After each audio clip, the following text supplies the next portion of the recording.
you should always try to be passionate about what you do, and you will breathe it out, to other people. And it's important to get your confidence back. And as a person, as a chef, working relation with your client, with your partners, with your friends, all of that is highly, highly important because we do a very interesting job. You're a chef and you're thinking about how to venture into the private chef space, how to set yourself up for success from resume to first interactions with your clients, as well as succeeding at the job. Our one-on-one coaching got you covered. Go to www.privatechef.cc and connect with me. Decades of experience can be your support to seize the next private chef opportunity. Welcome to the Private Chef Podcast, serving the 1%. I'm your host, Hennche, and on our show we speak to the best chefs, how they honed in on their skills to excel in the industry, and what it takes to work as a private chef for some of the most exclusive clients in the world.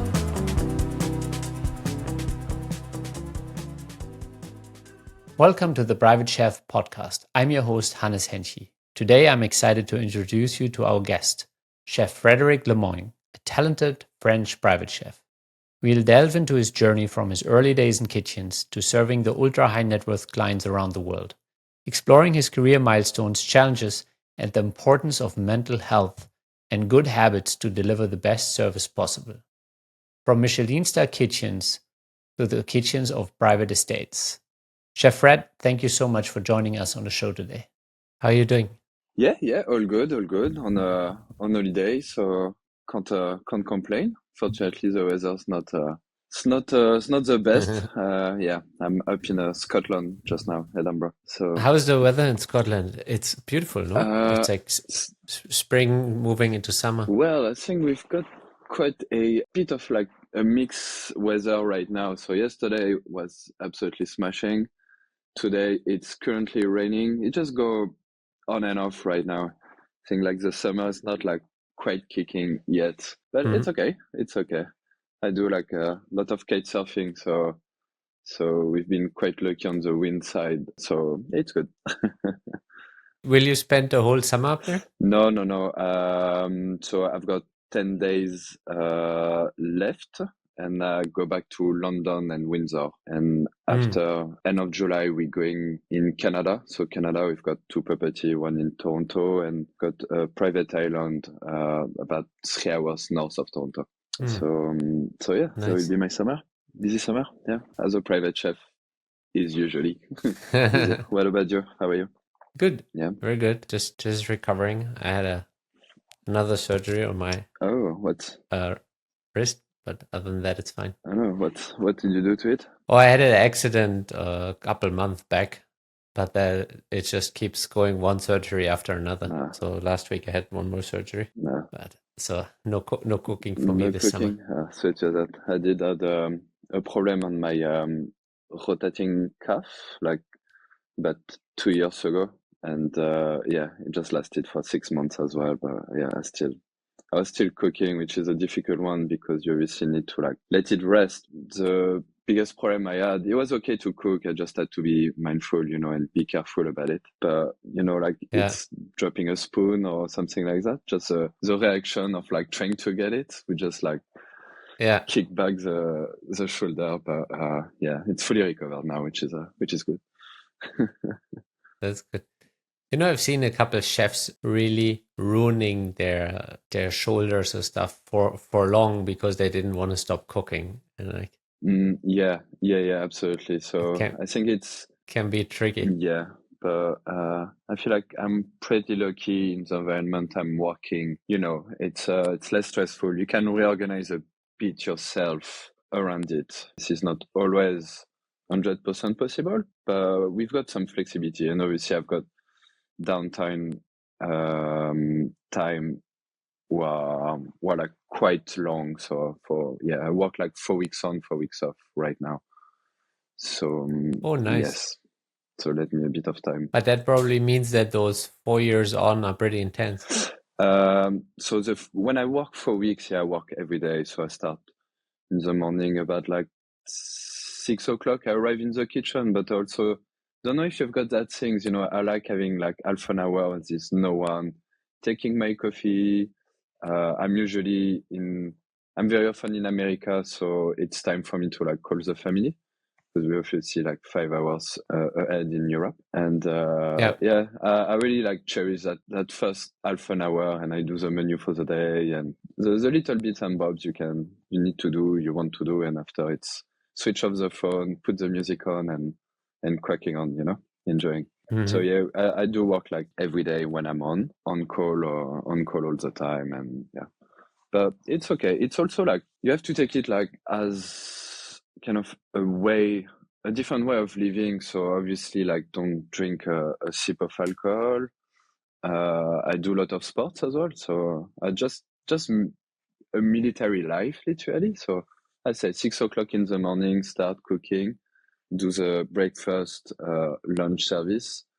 I usually finish by like 2 if I'm lucky, between 2 and 3.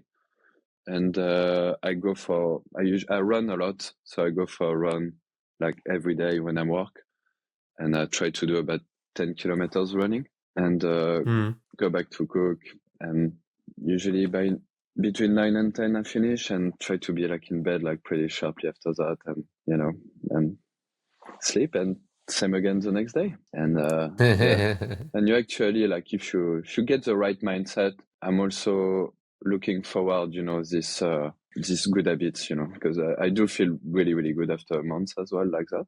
So resting and sports is a huge, huge part of, I think, the success of like cooking and like feeling good at work. It's important to treat yourself well, in that sense. Yeah, I think it's super important, and I think it's been neglected. And I know initially, like I remember my first sous chef. So it's like 18 years ago nearly.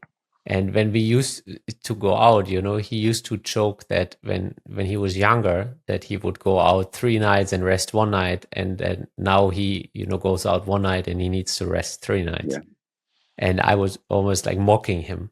But now that I'm his age, I feel exactly like you're saying, I really value my rest, my sleep, and I absolutely want to do something active like sport or running. I'm not sure if I'm going to do road biking again because that threw me off here. But I think it's super important if you want to be on top of your game at work to keep those kind of wellness and well-being factors in mind. It is super important. So maybe like couple of years ago, I think I had like a lot of people, especially chefs, really like a breakdown, like mentally, a hard breakup, family. So I had like parents who had like a health problem. Everything's like kind of like kicked out, like about the same period of time. And that moment, like on a low moment, there's only like two way to like approach things. It's like it's very black and white.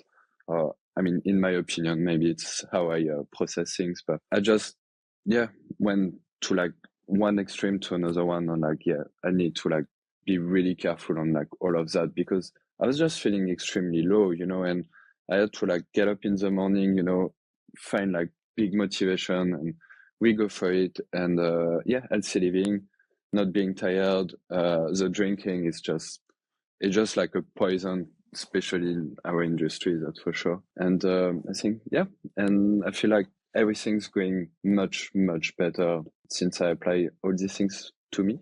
And I see like a lot of chefs doing that as well, like at like big breakdown and find savior in like sports and taking care of yourself. It's really like self-rewarding, taking care of yourself. So yeah. I mean, there is a part of the industry that's almost cued to break you down. Like if you take, for example, if you just look at what makes a person healthy, and then you kind of extrapolate everything on the opposite, and then you look at the chef career, it's pretty much that.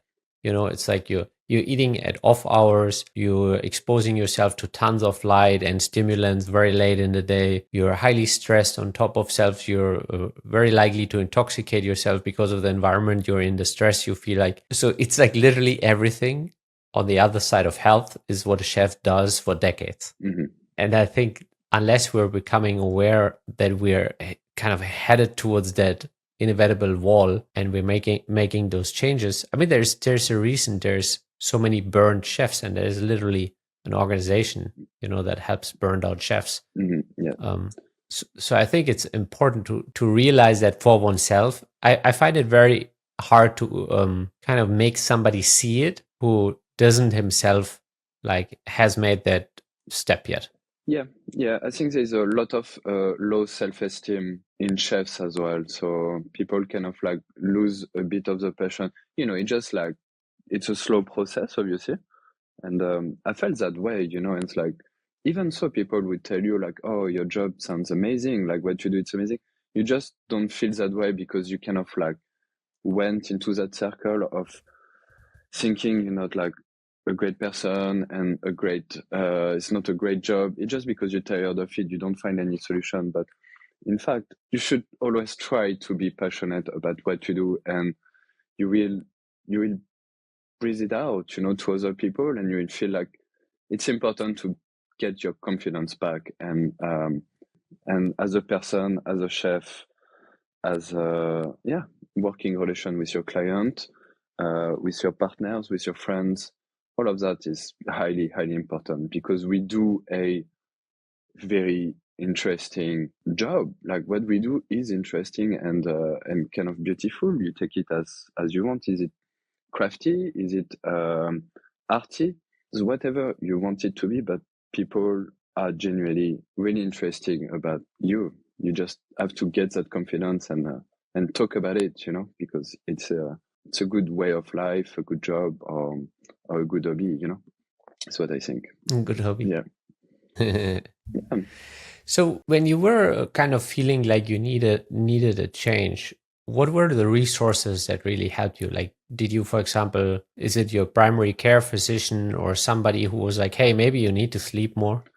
Hey, maybe you should drink less. So Maybe you should do some sports. What were some resources that you feel like made a difference? So obviously the first one, to reach, it's your friend, my friend. So I've got like friends who are private chef and other friends who are not private chef. And I always did like sports when I was younger. I always been like very attracted about it. So it wasn't such a massive step for me to start again, do a lot of sports.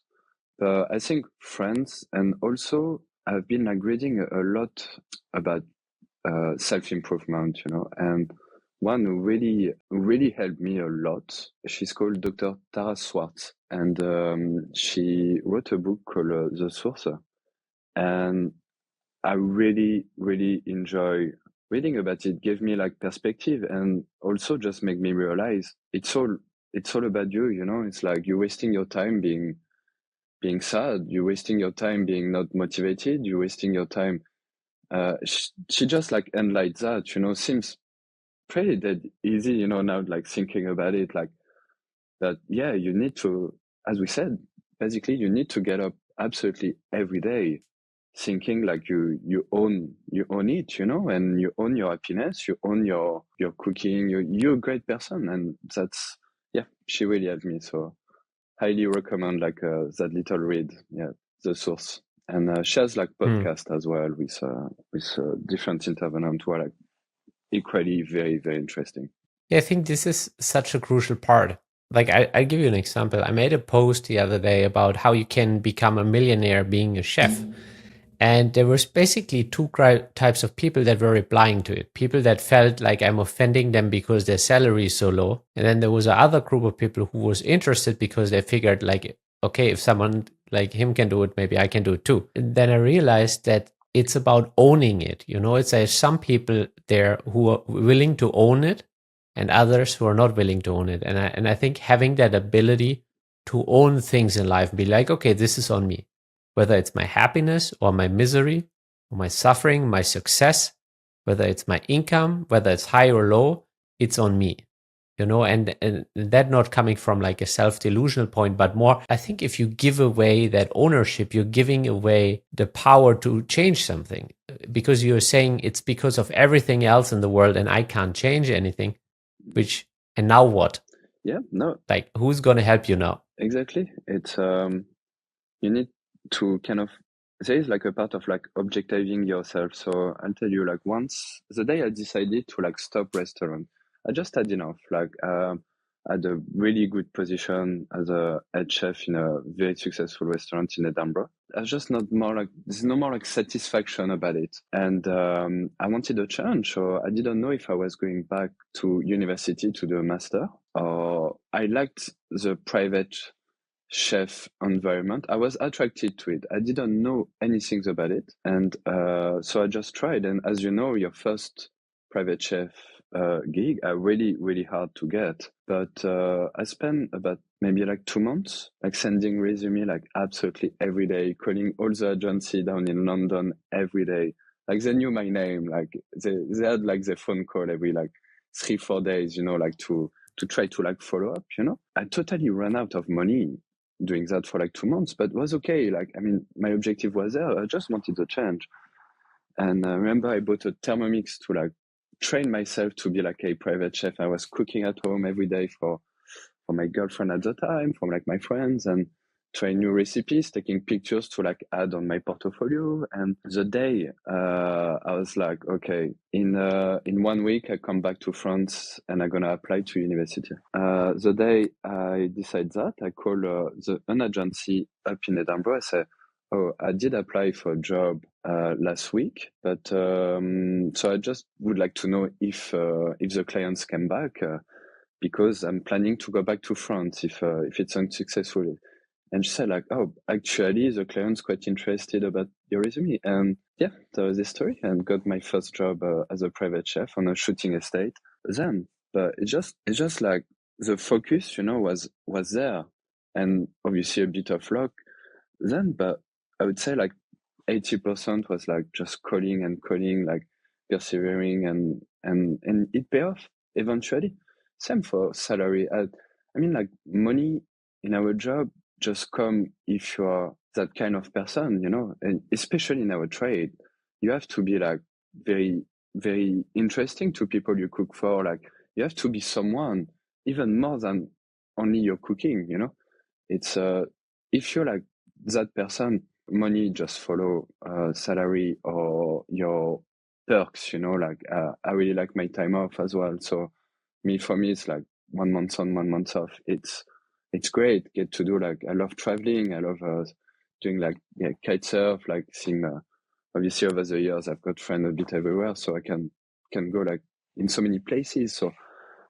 So yeah, money comes after you enjoy what you do. If you enjoy what you do, you're just gonna give pleasure to everyone as well around you. So you will be seen as someone pleasant to have in your home. So your client's gonna like you, and more opportunity will arise. And it's, to me, it's how it worked. So and it worked like that for a lot of private chef I know as well.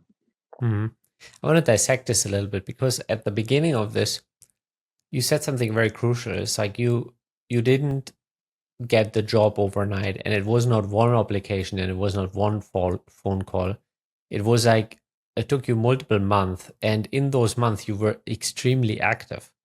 Like you did make all of those repeated phone calls. You said all the agencies knew your name, everybody had your portfolio, and you kept stacking on top of that portfolio by celebrating, or rather creating more portfolio with your friends, and this is such a crucial lesson here, because there's so much proactivity in this. Like it's like, okay, we need more pictures, we will invite friends, and we will make a better portfolio. We need to learn more techniques. Okay, we will buy the equipment that we need, and we will learn more.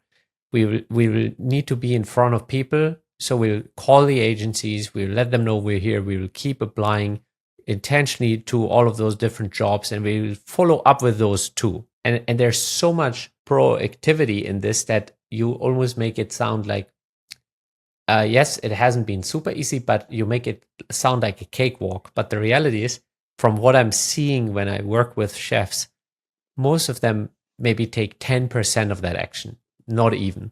And then they're surprised that they don't get a job. Yeah, I mean, it is true. As we say, it's, yes, we often say like luck.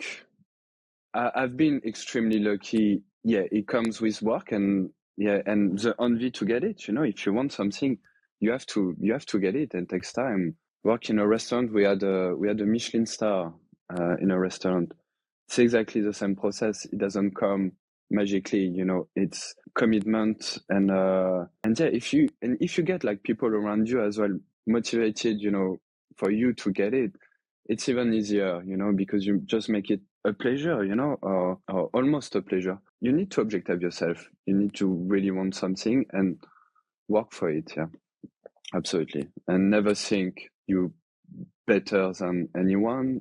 Always think you need to work more and more.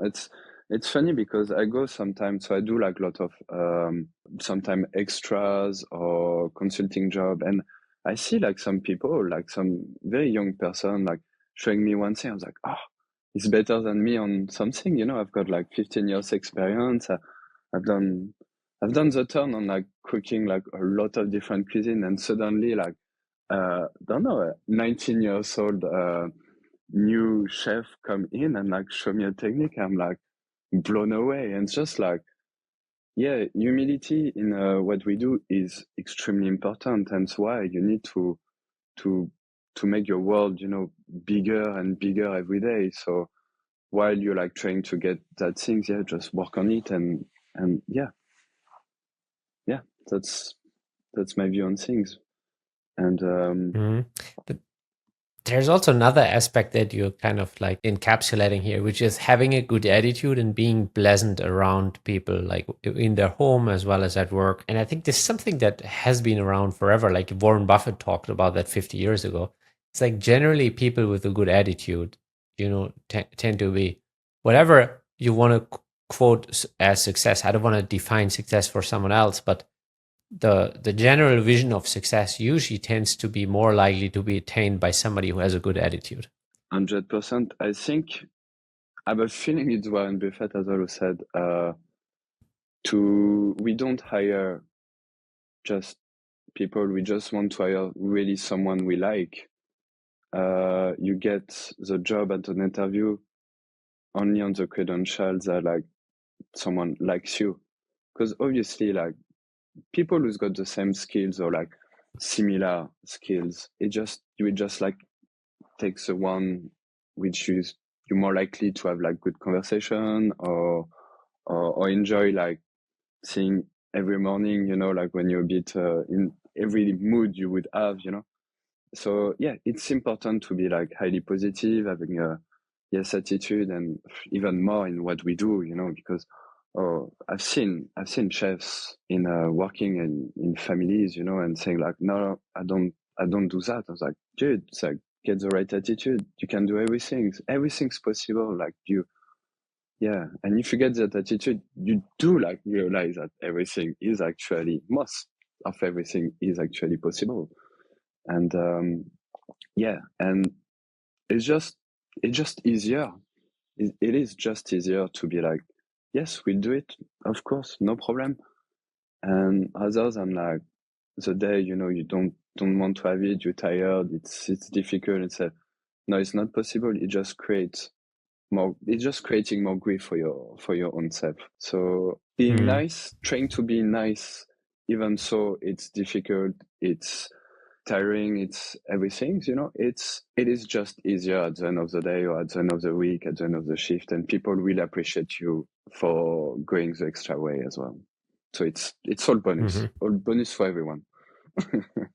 Yeah. The other day I was reading something and it was about if you create a negative experience, and this is like actual negative, not just an average experience, it takes about like 30 times that in the positive to make up for it. So if it actually works completely against you if you're not on top of your game. Like if you create consistently good experiences, people will be very happy with you, they will be happy with your attitude.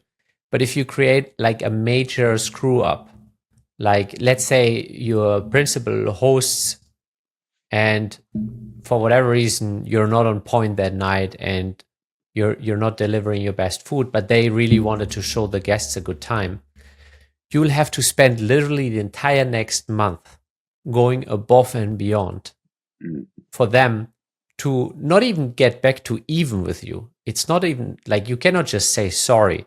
Like you have to go on the exact opposite end of the spectrum and go above and beyond for like nearly the next month to make them feel like you made up for it. And you have to emotionally own it more than they have. Like there's no way you can downplay it. And just saying sorry won't cut it. You actually have to completely go out of your way for the next month nearly to make up for it and show them that you owned it. Yeah, I mean, yeah, it's exactly the same. Also in restaurant, we say like for one bad reviews is highly, you lose like, yeah, as you say, like 30 clients for one bad review when you win like just another client for one good review. It's very similar to that. Yes, it is true. Obviously, if you're like with a client, so I work for the same client all the time, but it is true. It takes a bit of time to like get that normality and trust. It's all about trust with clients, long-term clients back. But I mean, screw up. I can't really think about like a major screw up I would have done lately, but you don't screw up. No, like you try to like you do like sometimes, obviously, but the thing is also for your own sake, if you do like mistake, I wouldn't say screw up. Like if you do a mistake, you just have to like don't think about it and just get back at it the next day. Otherwise, you're just gonna like just gonna like circle in your head, and it's not good for your own sake. No, after like part of our job as well, I'm sure you will agree with me. Sorry for the interruption. We will be right back. And if you're a chef thinking about venturing into the private chef space, this is for you. We coach you on how to set yourself up for success, from resume to first interactions with your clients, as well as succeeding at the job. Our one-on-one coaching got you covered. Go to www.privatechef.cc and connect with me. Decades of experience can be your support to seize the next private chef opportunity. To make sure there's no screw up, like you get yourself ready for like, everything you can control, you should control the controllable, because there's too many factors you can't. An oven breaking down, a waiter or waitress who drop a plate, or you need to be able to control on your side, and especially now this day we've got like so much equipment, we've got way of cooking, if you do like really big banquet or something, you've got sous vide, you've got plenty equipment and technique now this day, which make cooking safer than it used to be, I suppose. So and yourself, What do you mean safer in terms of how guaranteed the outcome is? Like being on the safe side of things when you've got like a very important dinner for your clients, an important guest. I had like guests like as royal people or, stars, and you will have your clients like pretty stressed about it. So that would be like a big fuck up to like not control everything, basically. And like that's not permitted. That's not 30 times more, like that's 100 times if you do if you do have a problem on this night. So but that's come with experience, and like yourself, when sometimes it's good to like just play a bit safer, and the day you feel comfortable and it's a bit less stressy on your client side, then it's time to have fun and like take a bit of a risk, and usually it's like highly appreciated as well, and mistakes not there. But on big event and things, no, I'll definitely like play it a bit safer. And that I've seen that with my principals too. Like they also get to know you as a chef, and they know where you're comfortable, and they don't want to push you into an experiment on the day that, I don't know, they're hosting some A celebrity or some royal. They are like, okay, this is something you do really well consistently. Let's just do this today. let's not get too experimental tonight, because it's more important that we show up on a good foot rather than creating some crazy experience that doesn't turn out well. You are absolutely right here. So I very often, so with my client right now, I really often they would ask me to like cook one dish they had like maybe like a week ago they really enjoyed. They would say, "Oh, can you do the same one?" You know, and that's happened like on if there is like a very important guest, something like that can happen quite often. Yeah, or like the dessert. You know, you've done a new dessert and they really enjoyed it, and like a few days after they've got that dinner, and they would ask for the same one because they know like you just done it and they enjoyed it, so that's what they want. But no, absolutely. How do you usually go? They trust you with the dinner? Yeah. Or the menu? Because you did mention that in the morning you come in, you have your coffee, and then you will just write out the dinner or the menu. And are you double checking it with them, or you kind of they trust you that you just do what you would like? No. So the menu comes out with our executive assistant, so printed out. Sorry. So I'll send it to the office every morning. They print it out, and it's out on the breakfast table. So they read it or they not read it. It will depend. And sometimes depend, of what they want, if they want to eat less. It's another aspect. It's really hard as well, as a chef to cook for someone, breakfast, lunch, dinner, because the art of us is like, we are like restaurant chefs. So we want to do, to have like view and cooking light as well, like having a right balance, like, fine dining, but also like day-to-day cooking, done well. That's probably the hardest things I encounter when I started. You just want to show off all the time. I'm sure you had that as well, Anas.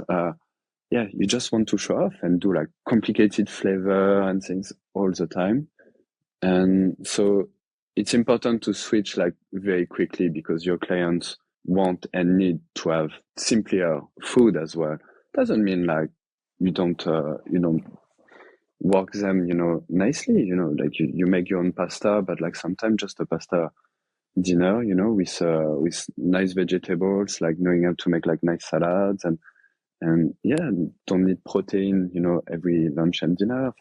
So that was a hard exercise.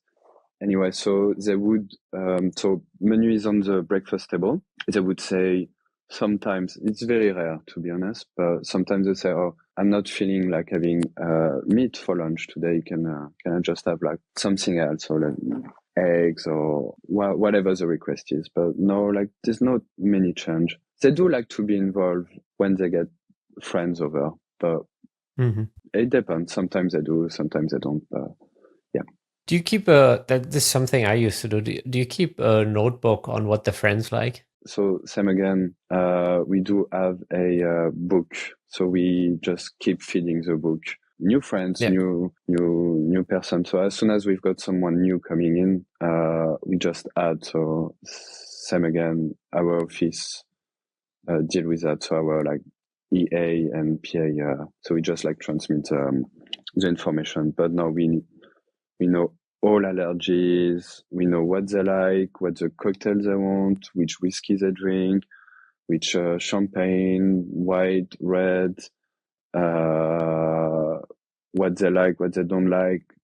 I check all the plates. All the plates go through me once they eat.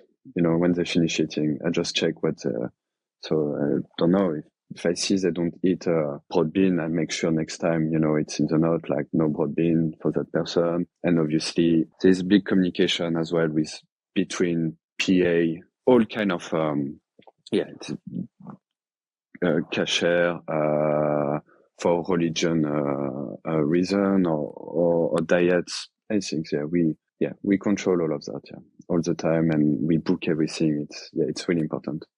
Yeah. I mean, there is something about going to someone else's home and then you realize that they remember or they kept a tab on like what do you like, even if it's something as simple as the ice cream flavor you like, or the whiskey you like or the champagne you like. Yes, oh, absolutely. But there's also something, we very privileged, I think, in a household because guests and or friends or family of your clients do come to see the chef. I don't know if you do have that, but Yeah. most of them come and see me and say, obviously, just the genuine thank you, because we also work for like extremely polite people, in my opinion. I didn't encounter like many people who were not polite or not up for chat or yeah. So a lot of people would say, "Oh, I remember like once I was in a whatever like LA had like this kind of tacos, at that restaurant was delicious." Oh, bim, easy things to do. You check that restaurant, you try to find the tacos, put in the book next time you come, bim, the tacos is on the table. You will say like, "Oh, that tacos, I talked about it last time." Your client is happy. They see you went a bit more. You've done a bit extra, to make them, happy. Everyone's happy and it's good. And yourself, you're happy. You do cook at first, like my first things for cooking, my first salary is like giving pleasure to people, like feeling satisfaction of giving satisfaction or happiness through food. That's your real rewards, really. You get paid once a month, but you can get compliment every day, which is fantastic. It's not every job you get that. So yeah.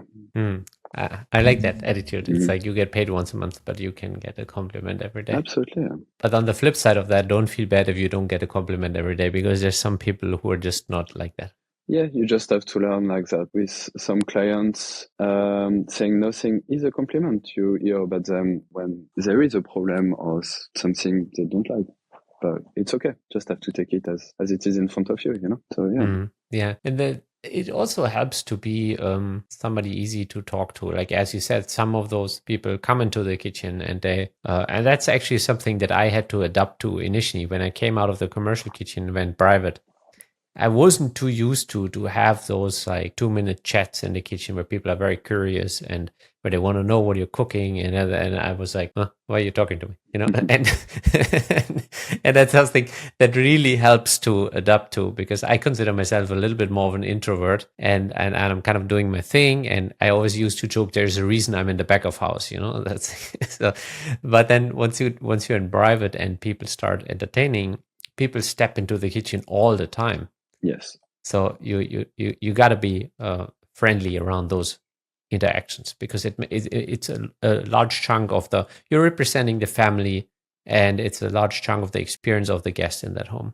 You say it like very right here. You represent the family, you represent your clients, and it's you part of a whole. You're not like obviously a piece of furniture, but you are in the mind. Like the service has to be a certain way. They want a uniform or not, and yeah, you are representing the person you are working for, and so you have to kind of like follow the kind of like politeness or like how they are as a like kind of like cool young family. You have to be aligned with your clients when you speak to like other people, obviously with who you are as well. And yeah, talking to people, first of all, you meet extremely interesting people in that world, so it is really interesting.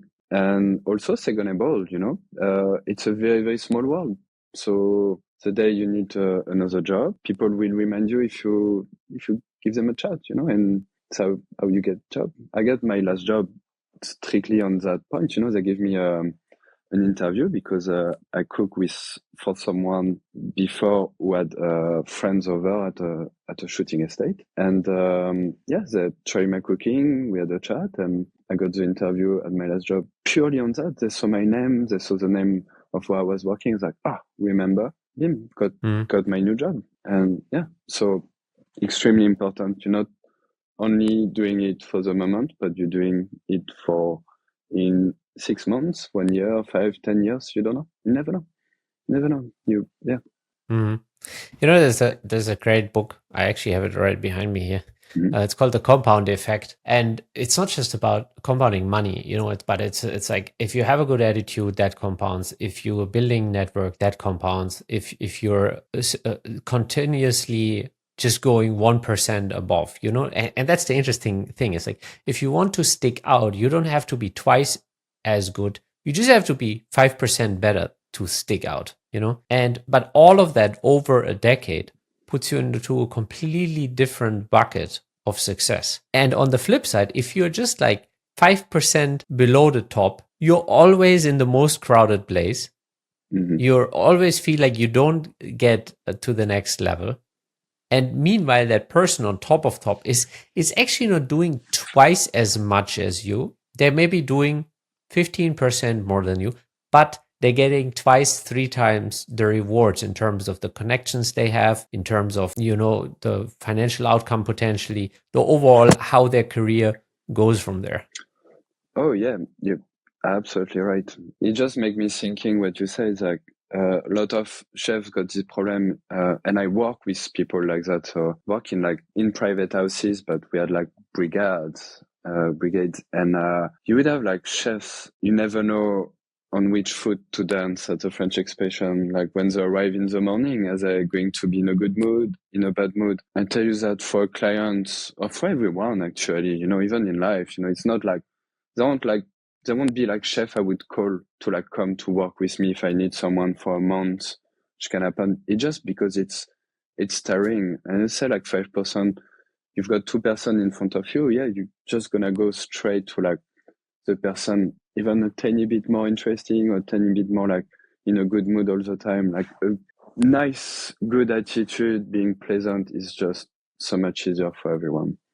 That's for sure. And obviously, we are like the one who have like probably the most stress into our job, and so hence why we can be like chef can be like the most temperamental, but that you really, really need to work on that once you like do the switch from restaurant to private home.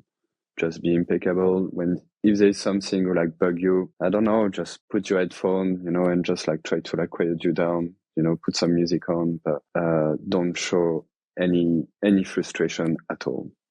That's definitely the best advice you can give a chef in a private house, yeah, or someone who tend to want that. And then go for that 10K run in your break. Yeah, yeah, absolutely. You need to blow some steam.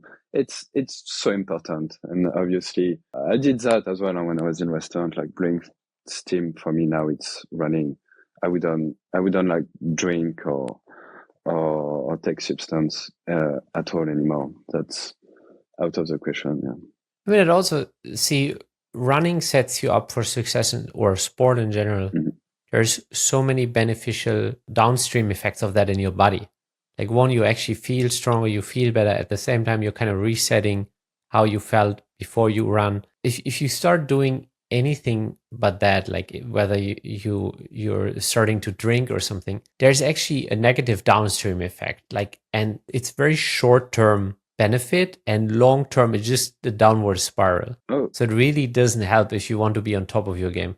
Yeah, absolutely. No, absolutely. It's also it's quite a lonely job, and so the next day when you come back, if you do that, the next day when you come back, you're a bit more tired. You know what it is, like how everyone is, like if you drink like almost every day, or even just at the weekend. I don't know. I speak for myself who like work 7 days, so like one day out for me is just like knocking like days after, The big thing is you don't really have anyone also the next day in the kitchen to like brighten your mood. You're just on your own. So it's really hard. I don't know like how people can do that in our job.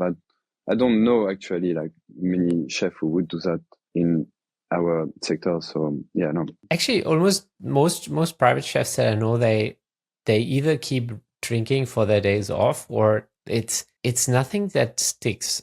I feel like, because it also it's something that principals pick up very quickly. Yes. And which they're not willing to entertain.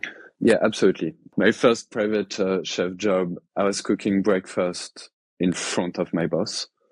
So that's anyway, just like cut it short for me. So yeah.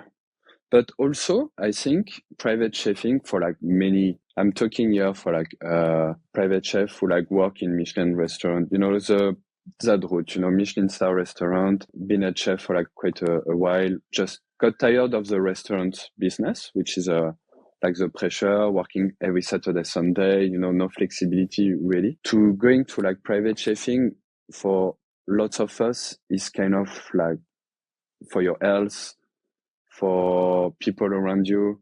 It was a big life change. To me, it was massive changing. I think you take everything in as well. So you want to be healthier. Hence why like sports, stop drinking, or like drinking really just for like a pleasure, with your friend, partner, or whoever. And I remember like I started playing in music when I had my first private job, because I was working out of like shooting season. So that was a shooting estate in Scotland. Out of shooting season, I was working, 8 to 5, I think, which was like half a day, for a chef, head chef in a Michelin star restaurant.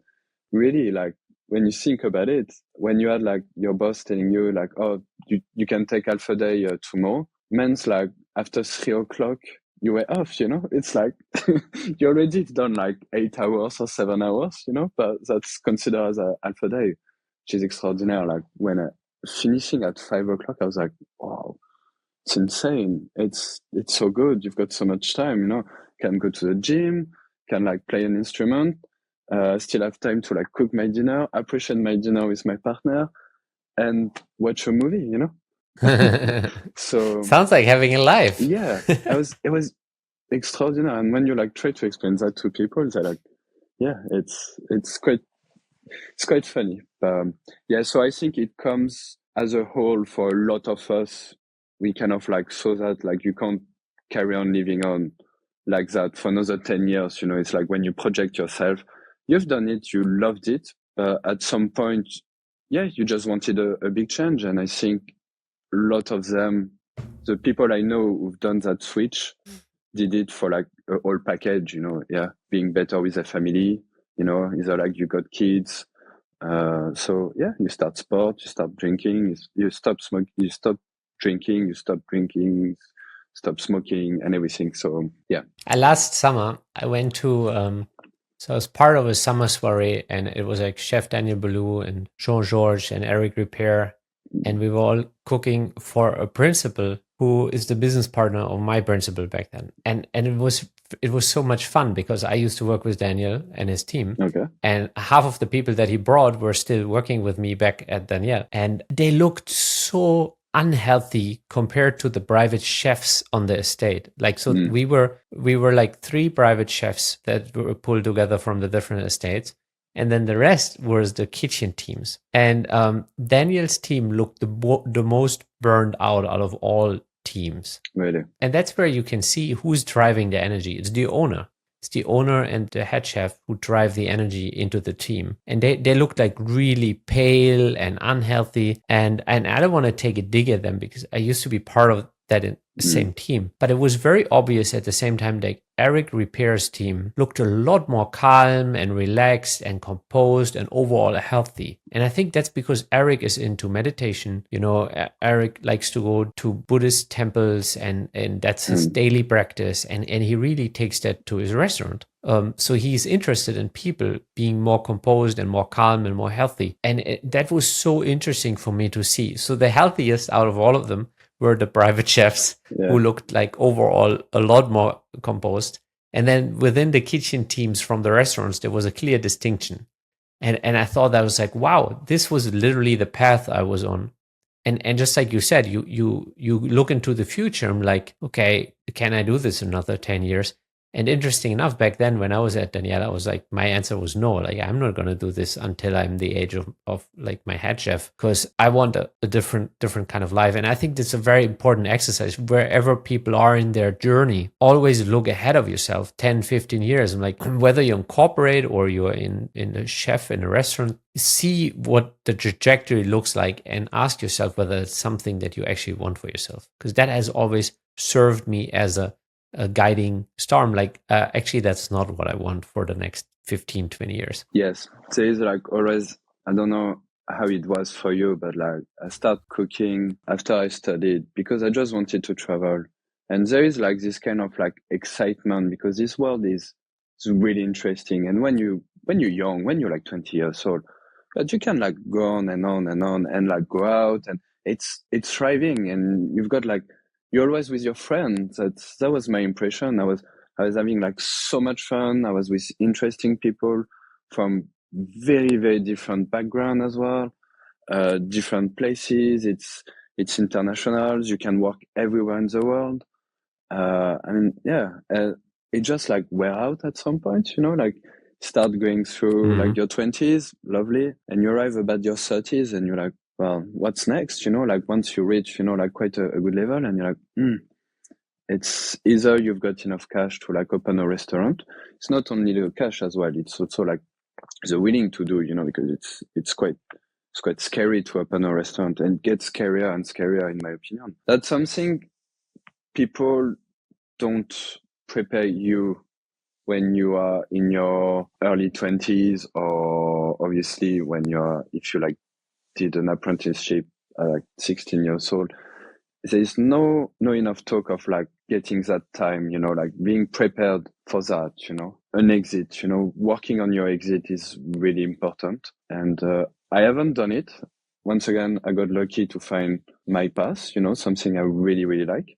And I also like enjoy cooking again as well. At the end of like working in restaurant, I was not enjoying it anymore, I think. And I got back to it once I was working for like clients with a big garden, you know, obviously like the shooting estate, a farm, and availability of products. And that's kicked back. And I realized again, damn, I really, really, really love cooking. I really love what I do. I love baking a cake, you know, I love the smell of bread, you know, in the oven, you know, all of that. And so, yeah, anyway, it's important to find an exit, like something else to do in case you're like just tired of that.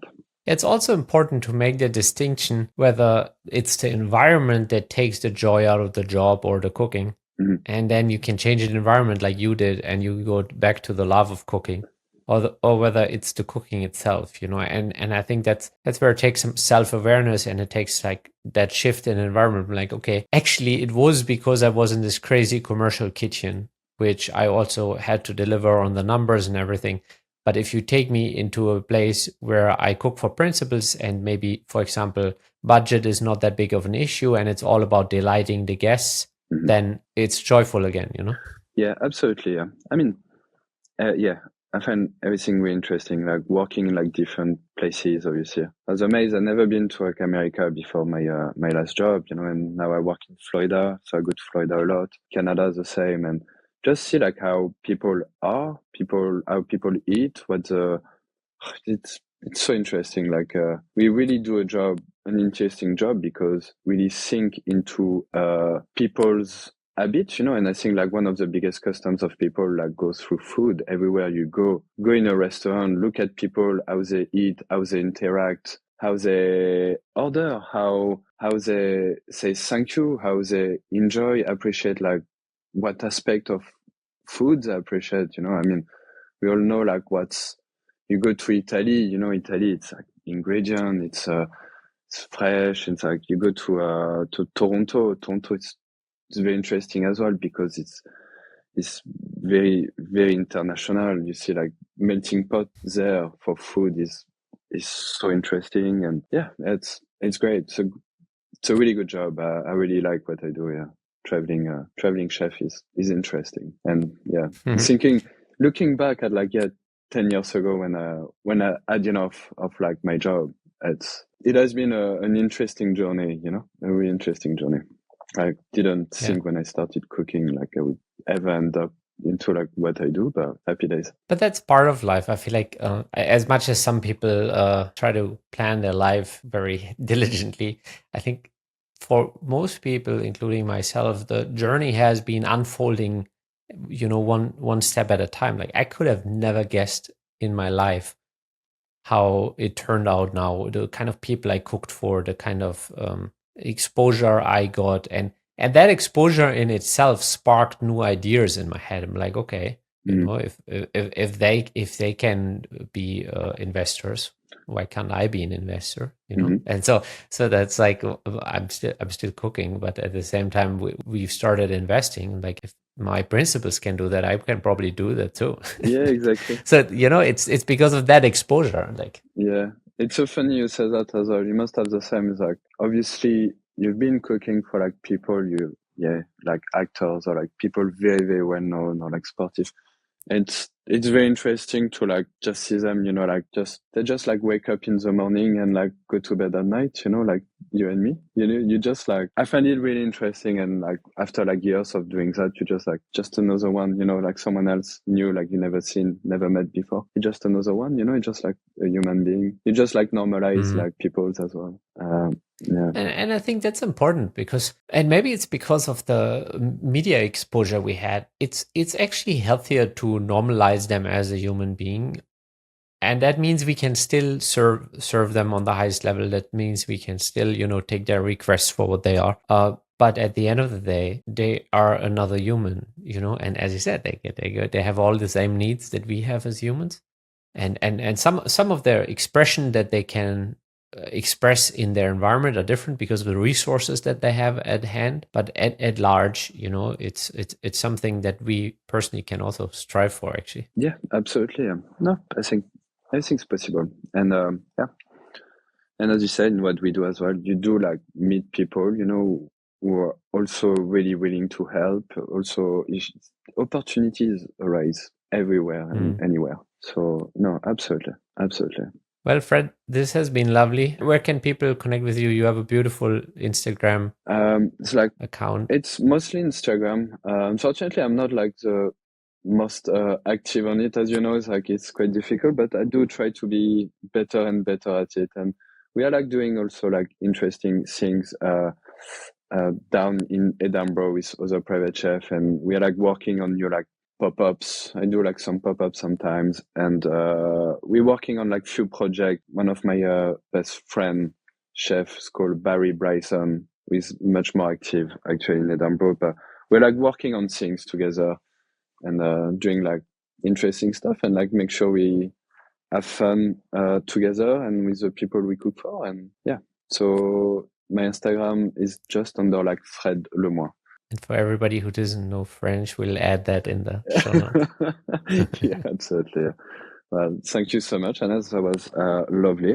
Hope you have a good day and you've got good recovery as well. Thank you. Thank you for joining us at the Private Chef podcast. If you know any highly skilled chefs that want to take their life to the next level, make sure to share this podcast with them. And if you enjoyed this episode, click subscribe and check out our upcoming episodes. Thank you for listening.